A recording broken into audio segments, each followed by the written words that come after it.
en el que podemos cantarte, podemos celebrar la vida que nos prestas, podemos recordar a Jesucristo y este crucificado y también oír tu palabra.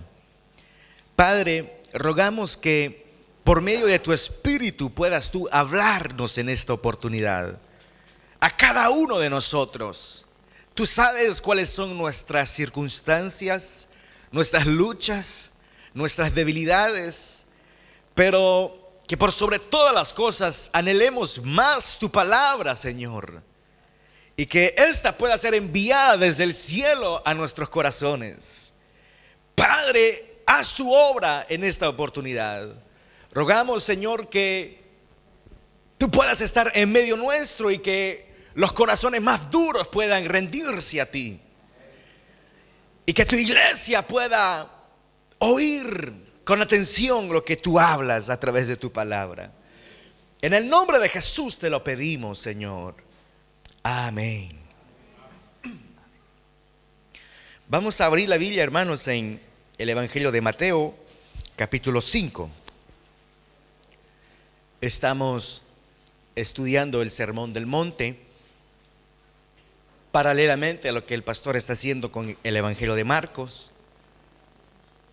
También estamos estudiando pues el Sermón del Monte, que va desde el capítulo 5 al capítulo 7. Hemos cubierto ya casi todas las bienaventuranzas. Ahora nos toca leer capítulo 5 del Evangelio de Mateo, verso 10.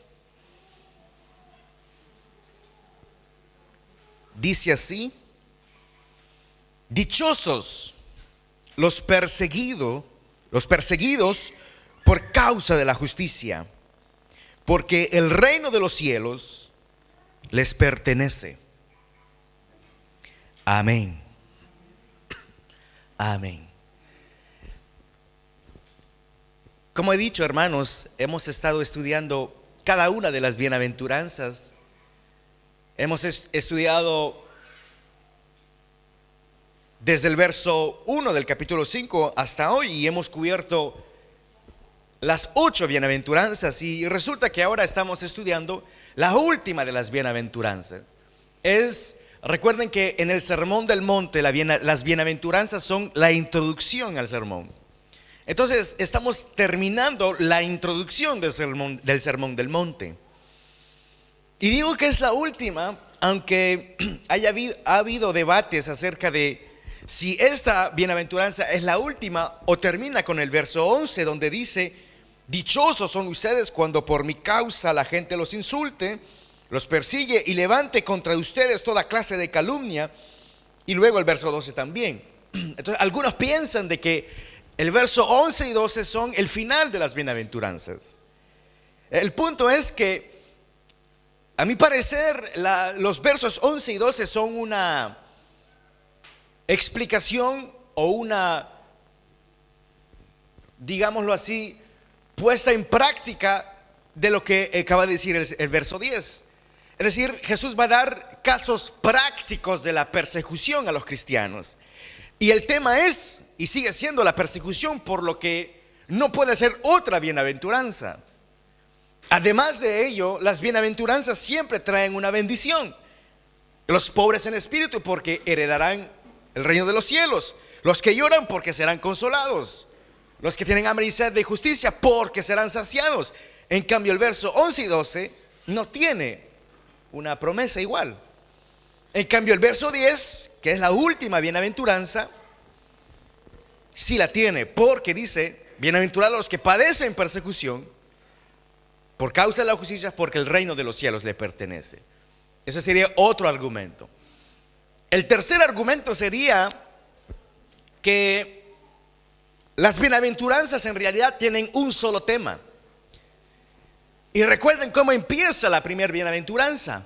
Empieza diciendo: bienaventurados los pobres en espíritu, porque de los tales es el reino de los cielos.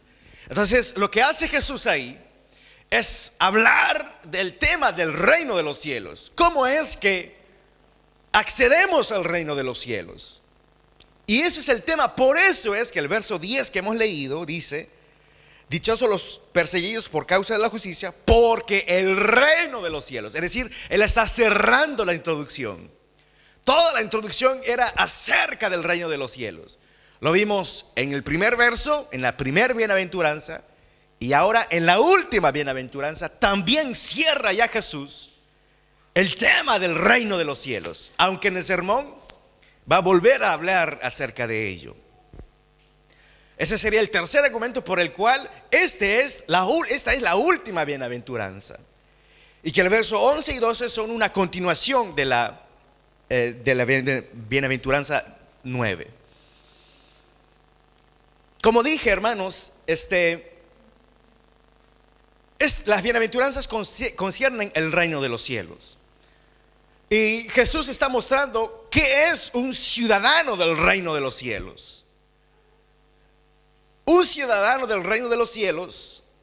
Primero vea que dice el reino de los cielos, y eso por dos razones. Primero, no dice reino de Dios, sino de los cielos, donde Dios está. Porque los judíos tenían la costumbre de no pronunciar el nombre de Dios en vano. Y por no querer pronunciarlo en vano, lo que hacían era de que no pronunciaba su nombre. Por eso es que hay nombres de Dios como Adonai, que significa en hebreo mi Señor, o Elohim, o El Shaddai, y otros muchos nombres. Pero el nombre que Dios ha revelado a Moisés, nadie conoce la pronunciación de ese nombre, porque los judíos cesaron de pronunciar el nombre de Dios. Y por eso es que se ha perdido la pronunciación del verdadero nombre de Dios. Y por eso es que es falso cuando los testigos de Jehová vienen y dicen que el verdadero nombre es Jehová. Ese es el verdadero nombre de Dios. Realmente Jehová es una combinación de lo que se pronuncia como Yahvé y Adonai. Cuando se combinan los dos nombres, da como resultado Jehová. Pero es una combinación, no es el verdadero nombre de Dios. Por eso es que lo que dicen es falso. Entonces, cuando ahí Jesús o el evangelista pone reino de los cielos, es para evitar pronunciar el nombre de Dios en vano. La segunda, quizás, remarca que podríamos hacer de este pasaje, el reino de los cielos, es que es el tema de las bienaventuranzas, es que recuerden que los judíos esperaban un Mesías que vendría a reinar sobre Israel, y por ende tendría que imponer su reino y reconquistar a Israel, que vivía bajo el imperio romano. Entonces, lo que ellos esperaban es que el reino no sea un reino espiritual, no sea un reino de los cielos, sino un reino terrenal. Entonces viene el Mesías tan esperado, y de lo que habla no es de un reino terrenal, sino un reino celestial. Y eso podría ser frustrante para Israel, porque Israel vivía bajo la cautividad, vivía bajo el poder del imperio romano. Pero viene Jesús y no lucha contra Satanás en el evangelio de Mateo, porque recuerden que este evangelio va dirigido a los judíos. Entonces, en los primeros capítulos vemos que Jesús no lucha contra César, no lucha contra los imperios, sino contra Satanás, en capítulo 4. Y cuando va a hablar del reino, no dice tomen las armas, y no expone una estrategia militar, sino lo que dice es: bienaventurados los mansos, porque ellos heredarán la tierra. Es decir, nada que ver con lo que ellos esperaban, porque lo que vino a hacer Jesús es más que un reino de un país. Él vino a reinar en los corazones. Porque un rey puede gobernar sobre una ciudad, sobre un imperio, pero si hoy ya no existen los reyes, es justamente porque no reinaban en los corazones de las personas. Aquí en Francia decapitaron al rey de una vez. ¿Pero por qué? Porque no reinaba en sus corazones. Pero lo que viene a hacer Jesús es la inversa de lo que hacen los reinos en este mundo. Lo que hacen los reyes de este mundo es conquistar las ciudades y luego convertir las ciudades o la gente que vive en esas ciudades en ciudadanos de sus reinos. Pero comienza con la conquista terrenal. Lo que hace Jesús es la inversa. Jesús viene y conquista primero los ciudadanos. Y un día, y Dios mediante sea pronto, su reino visible se va verdaderamente a instalar en esta tierra. Pero primero Jesús prepara a los ciudadanos, conquista los corazones, antes de venir y reinar de manera visible. Todo ojo lo verá. Pero ya con personas va a reinar sobre la gente que lo considera desde hoy como su rey. Y vivir en el reino o como ciudadano del reino de los cielos implica que no somos ciudadanos de este reino de la tierra, en el que vive y reina el mundo o el hombre, teniendo como su consejero a Satanás. Y por eso es que los valores del reino de los cielos son totalmente opuestos a los valores del mundo. Porque el mundo no dice bienaventurados los que reconocen su miseria, sino los que son fuertes, los que nunca piden perdón, los que nunca se humillan. No dice el mundo bienaventurados los que lloran, sino los que se ríen, los que son felices, como si todo anduviera bien. Y así sucesivamente. Y la última bienaventuranza ya es, hermanos, el golpe fatal. Ya es el golpe que dice: ahora los que son perseguidos también son bienaventurados. Pero, hermano, ¿a quién le gusta ser perseguido? Por eso le digo que los valores del reino de los cielos se oponen a los valores de este mundo. Y como nosotros somos ciudadanos del reino de los cielos, es normal que choquemos con los ciudadanos del reino de este mundo. Y por eso es que vamos a ser perseguidos.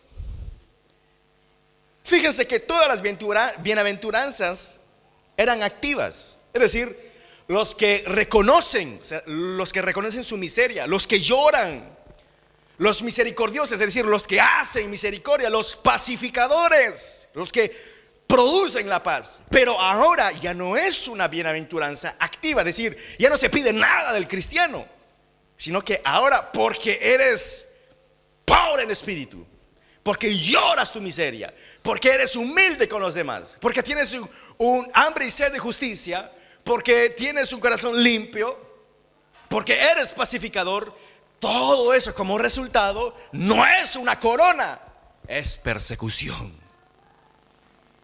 Es lo que está diciendo Jesús.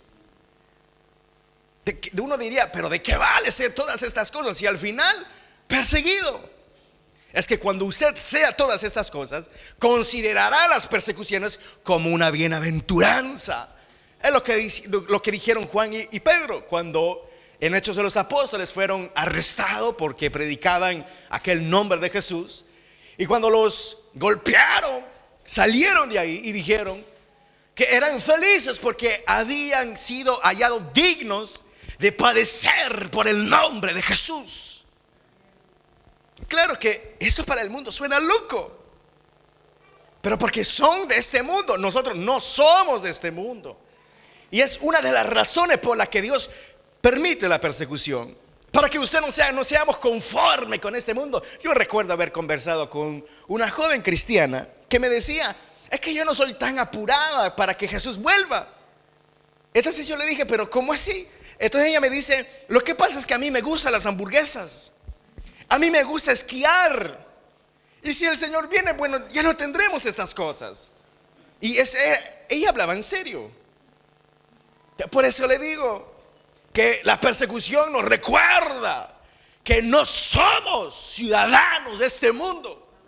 Y que Pablo dice a los Gálatas: que busco complacer a los hombres, entonces ya no seré siervo de Cristo. Y hermanos, desde el comienzo de la historia de la humanidad, siempre ha costado la muerte o la persecución el servir a Dios.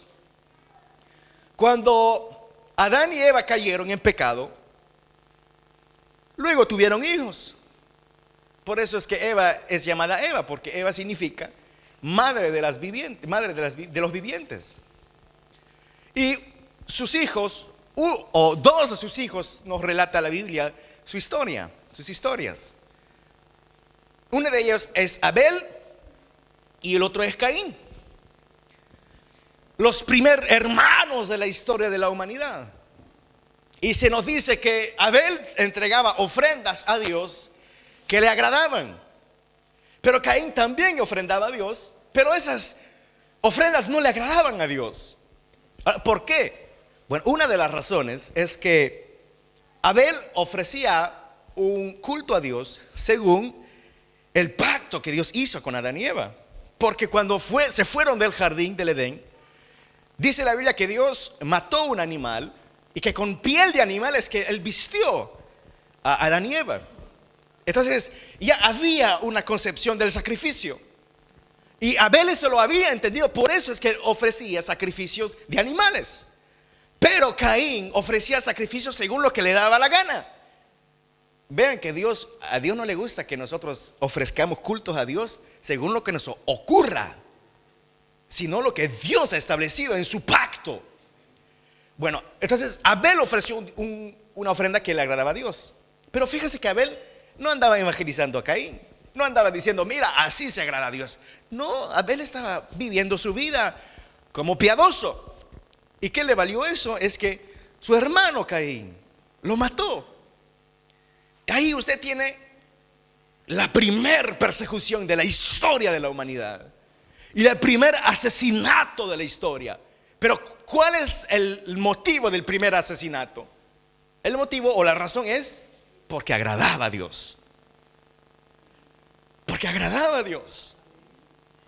Luego podríamos seguir avanzando en la historia y lo que dice Jesús en Lucas de que desde el principio del mundo desde Abel hasta Zacarías, la sangre de los profetas pide justicia. Cuando usted ve, por ejemplo, jóvenes como Daniel, que Daniel, los consejeros exasperados por Daniel, porque Daniel vivía demasiado bien. Fíjense que nuevamente Daniel no andaba predicando a Dios. Él vivía según las normas del reino de los cielos. ¿Y qué le valió esto? Que lo persiguieran. Y dice la Biblia que los consejeros del rey buscaron algo de qué acusarlo. Hicieron investigaciones. Fueron a ver si en su computadora, a ver si veía cosas extrañas. Fueron a ver su teléfono, cuál era el histórico de sus conversaciones. Y no hallaban nada. Luego lo vigilaron cuando se iba de la casa, cuando regresaba, qué es lo que hacía, y nada malo hacía. Hasta que encontraron algo de qué acusarlo. Pero no era algo malo, era algo bueno.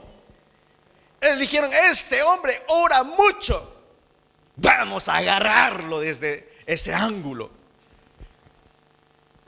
Qué extraño motivo de persecución. Y ustedes conocen la historia. Daniel va a leer lo que promulgó el rey, que durante 30 días ya no se va a orar sino solamente al rey. Y cuando Daniel leyó eso, dijo, ¿qué dijo? Según ustedes, ¿cómo hubiéramos reaccionado? Bueno, Señor, prudencia. Tú me llamas a la prudencia. Tú me llamas a someterme a las autoridades.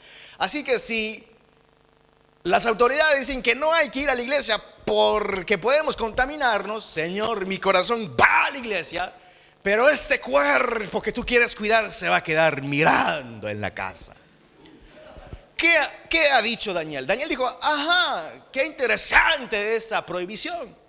Y abrió la ventana y comenzó a hablar al Dios que está en los cielos, porque eso no era suficiente para detener la oración de Daniel. Lo arrestaron y lo enviaron a los leones. Bueno, ustedes conocen la historia. Dios lo salvó. pero le costó ir hasta donde estaban los leones. ¿Por qué? Si él no andaba diciendo crean en ese Dios, no, él vivía según los principios del reino. Y si nosotros vivimos los valores del reino, los que Jesús está enseñando desde el verso 3, entonces seremos perseguidos. Es una consecuencia lógica.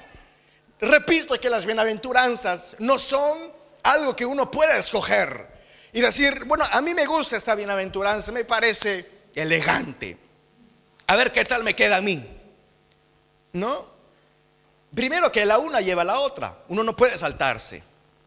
Pero el hecho mismo que la una lleva a la otra, necesariamente vamos a llegar al momento de la persecución. Luego están Sadrach, Mesach y Abednego, que también fueron perseguidos y que por rehusar a adorar a otro Dios que el verdadero, fueron lanzados al fuego.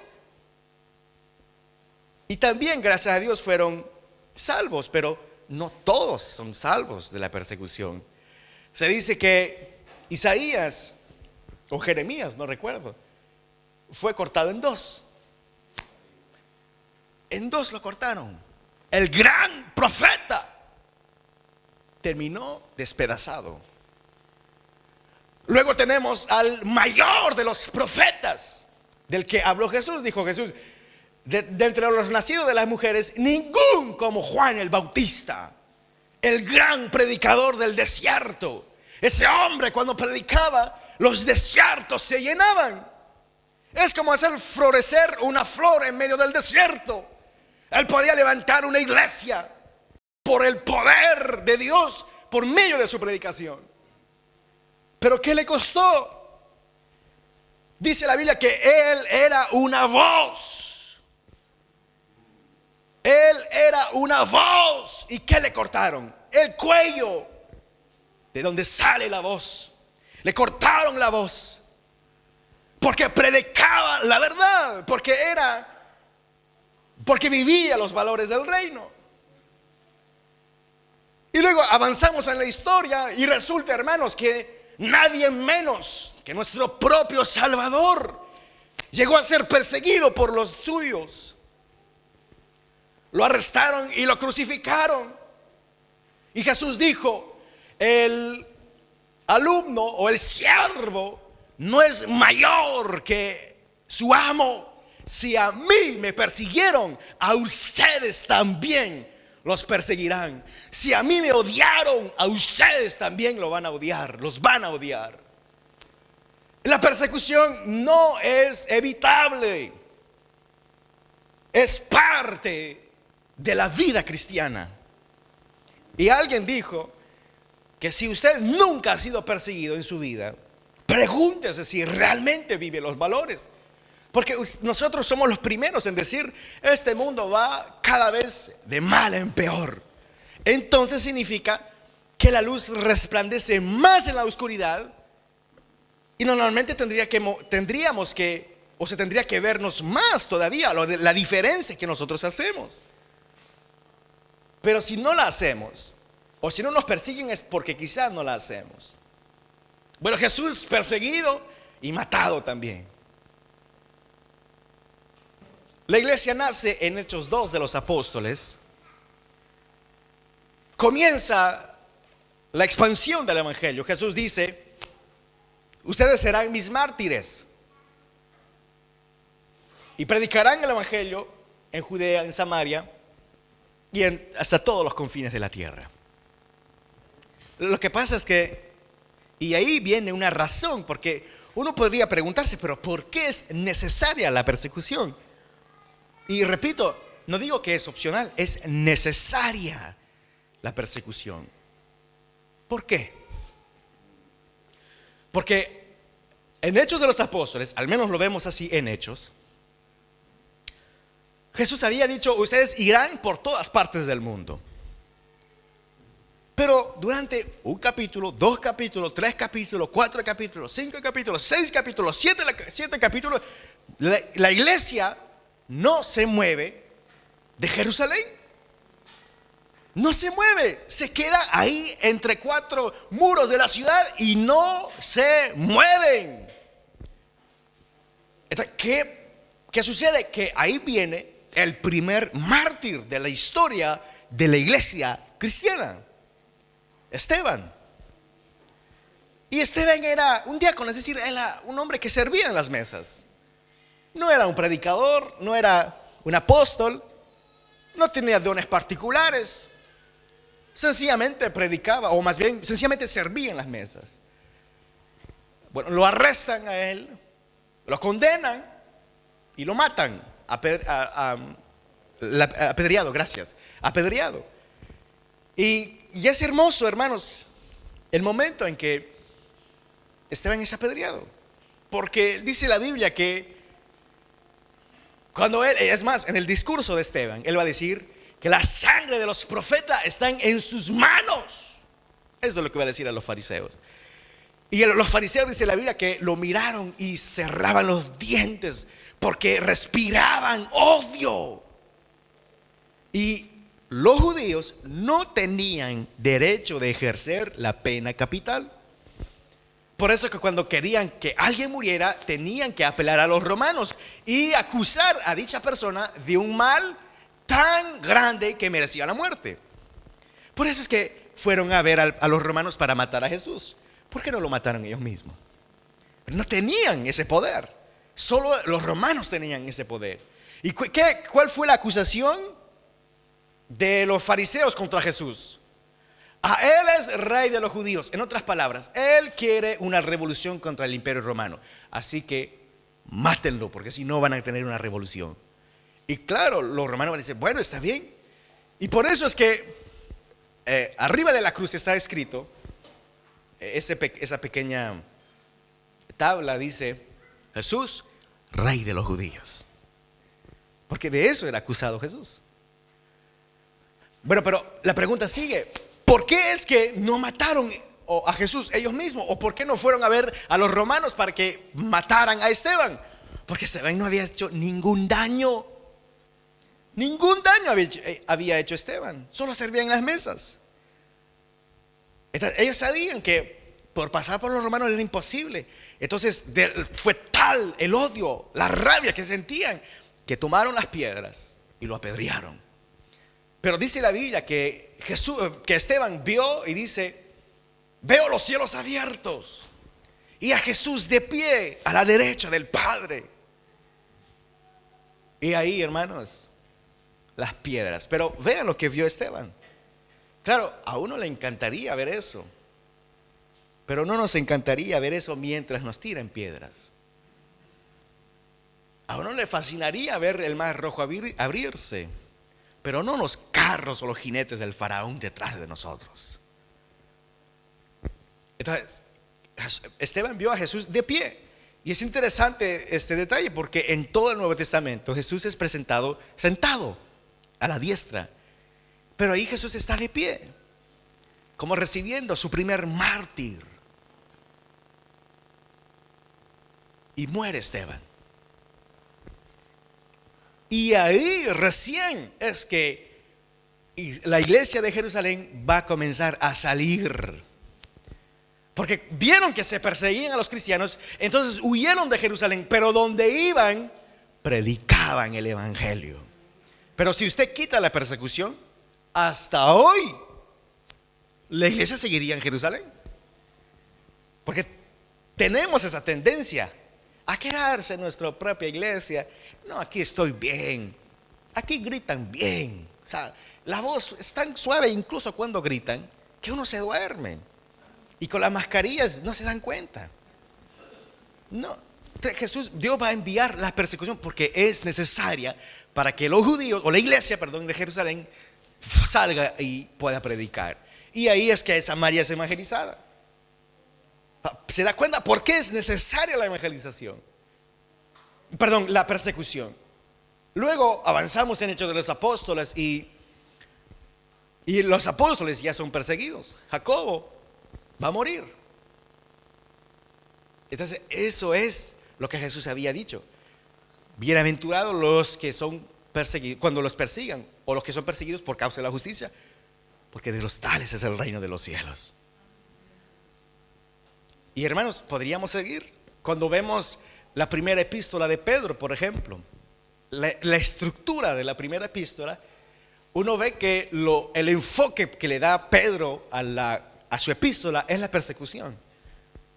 Y ahí también explica por qué es necesaria la persecución. Él dice, aunque sea por un poco de tiempo, ustedes sufran, porque es necesario, dice. ¿Pero por qué? Luego dice, porque vuestra fe está siendo purificada por el fuego de la persecución, de la tribulación. También por eso es necesaria la persecución, porque de esta manera Dios limpia a su iglesia. Los que vienen porque les gusta y mientras tengamos la libertad, Dios dice, bueno, ahora llega el momento de limpiar mi iglesia y permite una persecución. Y Pedro da a entender que Satanás está detrás de ello. No es el único culpable, pero sí está detrás de esto. Y Dios permite para que la fe de los verdaderos cristianos sea purificada, sea puesta a prueba. Y que los falsos se vayan de la iglesia. Por eso Dios permite también la persecución, para poner a prueba nuestra fe y nuestro amor por el Señor. Yo preguntaba, pero ¿por qué es que por un medio tan terrible como la persecución? ¿Por qué un método tan terrible? Y yo, al ver testimonios de hermanos nuestros perseguidos, en la antigüedad, en los primeros siglos, la iglesia padeció mucha persecución. Eran arrestados, lanzados a los leones. Otros se les ponían en un balde inmenso y se les regaba o vertía, aceite hirviente. O sea, hervía el aceite y se quemaban a las personas así. A las mujeres la violaban. Entonces uno, cuando empieza a leer todos esos testimonios, dice, pero ¿dónde está Jesús ahí? Pero recuerde que la persecución no es para mostrar si Jesús nos ama o no. Jesús ya demostró su amor. Él ya lo demostró, Él ya no tiene que probar nada. De hecho, no tendría que haber probado nada, pero Él lo hizo y lo demostró. Y la cruz del Calvario es la demostración de que Dios nos ama. Y es suficiente que aunque uno muera pobre, aunque Dios no conteste ninguna de mis oraciones, la cruz me sigue diciendo, te amo. Uno no puede basar la fidelidad de Dios, el amor de Dios, en que a mí no me toquen. Al ungido del Señor no se le toca. No, el amor de Cristo y de Dios se basa en la cruz. Por eso Pablo dice a los romanos, en esto Dios prueba su amor, en que siendo aún pecadores, Cristo murió por nosotros. Que esa es la prueba de que Dios nos ama. Ahora nosotros somos probados si lo amamos a Él por medio de la persecución. Hoy en día hay 215 millones de cristianos perseguidos en el mundo. 215 millones de cristianos. En Corea del Norte, en países islámicos. Leía un testimonio de un hermano que la policía o la gente de la ciudad se dieron cuenta de que era cristiano. Entonces lo fueron a buscar, pero no lo encontraron en su casa. ¿Por qué? Porque él estaba en la iglesia. Pero fue tal la rabia que tenían contra él, que tomaron a su madre, la sacaron por los pelos de la casa, la desnudaron y la golpearon hasta que muriera. Y con el cuerpo muerto de su madre, la quemaron. Eso es lo que está sucediendo hoy de nuestros hermanos con nuestros hermanos. Y podría, hermanos, estar todo el día mostrándoles testimonios terribles de lo que está pasando. A algunos pastores se les acusa de tráfico de droga para ponerlos en la cárcel y que ya no prediquen más. A otros pastores en el centro de África se les enterraron hasta el cuello y tomaron un tractor y decapitaron a decenas de pastores. ¿Por qué? Para poner a prueba nuestra fe y nuestro amor. Y yo le digo, hermanos, como decía Billy Graham antes de morir, él decía, hablaba de Estados Unidos y dice: prepárense, porque viene una persecución. Y hermanos, en Francia lo que está sucediendo es que dos extremos se están levantando. Uno es el islamismo. El islamismo está creciendo de manera impresionante, pero él crece en lugares de poder. Hay alcaldes que son musulmanes. Los únicos que viven en el aire son los cristianos.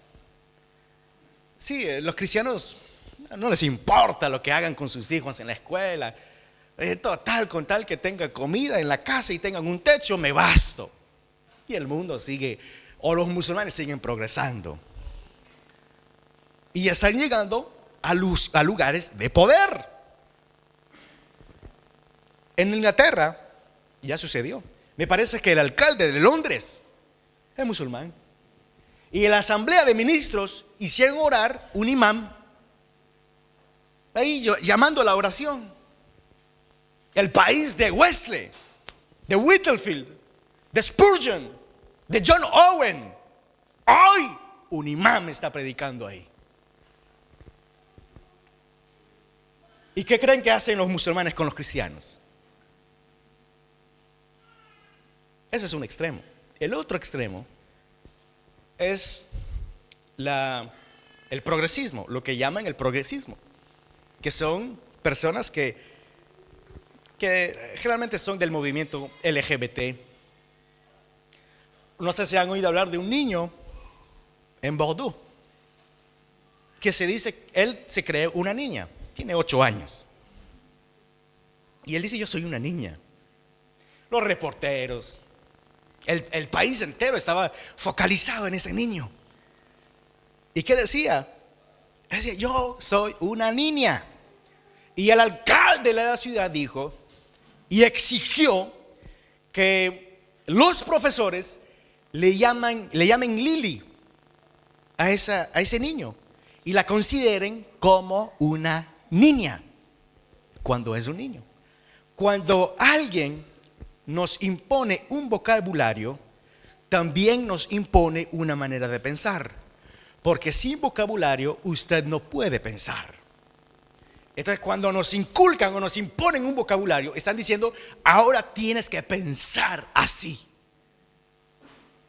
Pero el movimiento progresista también es anticristiano, pero totalmente anticristiano.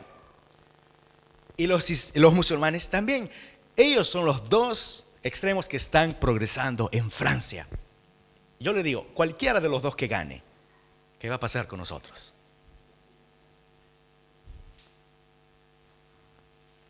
Dios va a poner a prueba nuestra fe. Yo no sé lo que nos va a costar, hermanos. Yo no soy profeta, tampoco profetizo, pero digo lo que dice la Biblia, que la persecución es necesaria. Pero no se asusten, porque aquí dice: bienaventurados, porque el reino de los cielos es de ustedes. Nos gusta el pasaje de Romanos 8 que nos dice que nadie ni nada nos separará del amor de Dios. Aleluya. Lo que pasa es que lo que dice el verso entero es: ¿qué nos separará del amor del Señor? ¿Serán las tribulaciones? ¿Serán las persecuciones? Y dice, y cita un Salmos, Pablo, y dice: por tu causa somos llevados como ovejas al matadero. Y ahí dice: pero damos gracias a Dios porque antes todas estas cosas somos más que vencedores. Pero es decir que vamos a pasar por ahí, pero seremos más que vencedores. Esa es la bienaventuranza, que ni siquiera la persecución nos separa del amor de Dios. ¡Qué buena noticia! Y cuando nos den nuestra cachetada, hermanos, eso tampoco nos separa del amor de Dios. Ahora, lo que dice Pedro es: ahora, si ustedes sufren persecución porque son malcriados, son ladrones, o porque hicieron cosas malas, ahí que sufran, dice Pedro. Sí, uno no puede venir y decirse: mi patrón me persigue. ¿Y qué hizo? No, es que vi un material ahí que me gustó y el Señor sabe que lo necesito para mi casa, así que lo tomé. Y el patrón no sé por qué se enojó. Porque soy cristiano. No, porque es ladrón. Y ojalá ahí lo agarren. Pero lo que dice Pedro es: si ustedes sufren porque hacen el bien. Y lo que dice Jesús ahí es: por causa de la justicia. De la justicia. Bienaventurados serán. No olvidemos a nuestros hermanos perseguidos. En su casa, hermanos, aunque sea una vez al día con su familia, ore por los huérfanos. Hubo un joven que estudiaba en el extranjero porque sus padres lo habían enviado para que no sufriera la persecución. Y lo que hacían era que se comunicaban con él arriba de una montaña, donde había una cabina de teléfono, o sea, donde se podía llamar, un teléfono público. Y desde ahí comunicaban con su hijo. Y resulta que un día estaban hablando por teléfono y el hijo comenzó a oír gritos y una ametralladora. No pudo terminar la conversación con sus padres porque los habían matado. Oremos por los huérfanos cristianos, hermanos nuestros. Otros hermanos en Colombia también son perseguidos. En China casi ya no se puede contar a los cristianos porque es demasiada la persecución. Jesús dice a Pedro: Satanás les ha pedido a ustedes para zarandearlos, pero he orado para que no te falte la fe. Y yo creo que nosotros debemos orar de la misma manera por nuestros hermanos, hermanas perseguidos, para que no les falte la fe. Todos los días son nuestros hermanos. Cuando un hermano suyo de la carne está enfermo, y es normal que envíe mensaje y diga: oren por él. Es normal, está bien. Pero cuando un hermano de sangre de Cristo Jesús también sufre, ¿qué hacemos? Por eso le digo, es necesaria la persecución para purificar la iglesia de todos los falsos hipócritas de la iglesia y para poner a prueba su amor y su fe por el Señor. Pero repito, bienaventurado. Dice Hebreos 11 presenta a los héroes de la fe. Y también nos gustan esos pasajes. Moisés por la fe rehusó ser llamado hijo de la hija del faraón. Por la fe Abraham vio a Jesús. Por la fe hizo aquello y aquello. Y por la fe sin fe es imposible agradar a Dios. Y por la fe callaron boca de leones. Por la fe Sansón, por la fe Jefté. Pero también dice que fueron perseguidos, vivían en cuevas. Se los voy a leer. La manera en que lo dice, me imagino la fuerza con el que el autor lo dice. Vea lo que dice: fueron apedreados, aserrados, puestos a prueba, muertos a filo de espadas, anduvieron de acá para allá, cubiertos de pieles de ovejas y de cabras, pobres, angustiados, maltratados, de los cuales el mundo no era digno. También eso es parte del capítulo 11 de los héroes de la fe. Y termino, hermanos. Bienaventurados seremos. Como dice Pablo, para mí el morir es ganancia. Si lo matan por causa de la justicia, quien le va a abrir las puertas del cielo no es el ángel Gabriel, no es Ave María, será Jesús. Tertuliano, un padre de la iglesia, decía: la sangre de los mártires es semilla de los cristianos. Donde se mata a un cristiano, crecen dos. Y así es que nació la canción que dice: he decidido seguir a Cristo. Porque era un hombre con su familia que servían al Señor. Y es una historia real. Y dentro de una tribu no le gustaba al jefe de la tribu que sirvieran a otro Dios. Entonces lo arrestaron a él y su familia y le dijeron: bueno, ahora ya se acabó, niega tu fe. Y claro, el cristiano dijo: no lo voy a hacer. Comenzaron a apuntar a sus hijos y dijeron: si tú no niegas, tus hijos morirán frente a ti, tú puedes salvarlos, niega tu fe. Entonces ahí él comenzó a cantar: he decidido seguir a Cristo. He decidido seguir a Cristo. No vuelvo atrás. No vuelvo atrás. Y dispararon a los hijos. Yo no me imagino el dolor. Acabo de presentar a mi hijo. Luego tomaron a su esposa. Ahora puedes salvar a tu esposa. Viste que no jugamos contigo. Lo que decimos lo hacemos. Niega a tu fe. La cruz delante y el mundo atrás. La cruz delante y el mundo atrás. No vuelvo atrás. No vuelvo atrás. Y le dispararon a su esposa. Hasta que quiso o le dieron la oportunidad de que salvara su propia vida. Y terminó cantando: he decidido seguir a Cristo. Y lo mataron. Pero eso fue tal el impacto para el jefe de la tribu, que alguien muriera por ese nombre, que en su misericordia Dios tocó al jefe de la tribu y toda la tribu se convirtió a Cristo.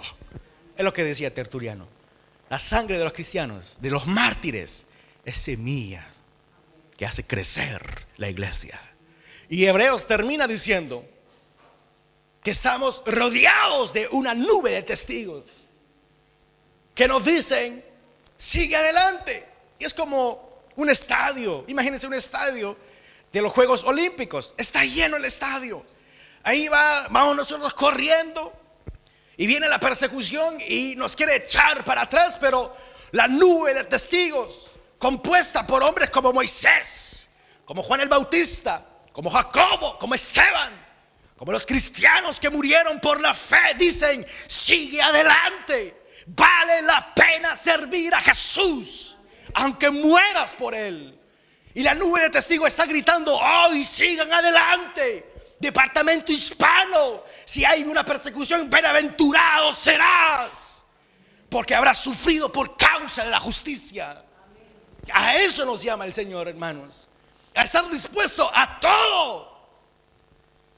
Porque para mí el vivir es Cristo y el morir ganancia. Sea que muramos, sea que vivamos, somos del Señor. Vamos a orar.